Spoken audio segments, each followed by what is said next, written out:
Kanisa la Orthodoksi nchini Syria lashambuliwa vibaya. Hata hivyo, shambulizi la kujitoa mhanga limeshambulia kanisa hilo la Orthodoksi nchini Syria.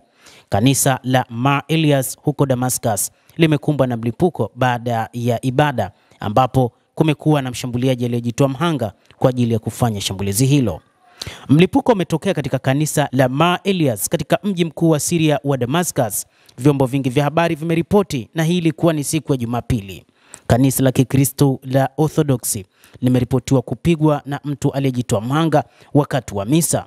Takribani watu 20 waliuawa na wengine 52 wamejeruhiwa. Hii ni kwa mujibu wa Wizara ya Afya ya Syria, ikiambia shirika la habari la Sanaa katika taarifa yake.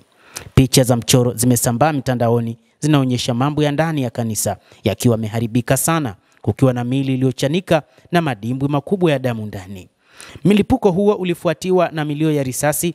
Walioshuhudia wameliambia gazeti la Kiingereza la The National lenye makao yake makuu UAE. Asili ya moto huo na silaha haikufahamika mara moja. Nilikuwa kwenye gari langu nikiendesha gari niliposikia mlipuko. Nilipita tu kanisani. Watu walianza kupiga mayowe na nikasikia milio ya risasi, mtu aliyeshuhudia aliambia gazeti hilo.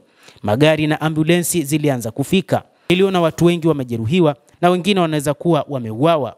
Lakini kwa taarifa zilizotolewa za serikali ni kwamba watu karibia 20 wameuawa kutokana na mashambulizi hayo.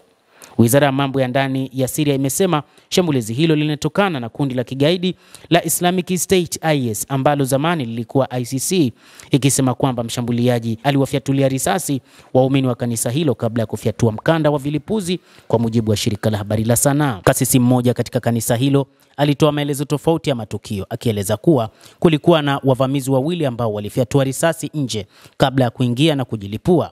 Kulikuwa na takribani watu 400 ndani ya kanisa wakati wa shambulio hilo, aliambia The National. Endelea kutufuatilia mtazamaji, nasi tutakuwa tukikujuza ni nini kinachoendelea katika ulimwengu kupitia hapa The World News. Mimi ni Adam Hussein, endelea kuwa nasi wakati wote. Endelea kutufuatilia uweze kuyajua mengi ya ulimwengu kupitia The World News.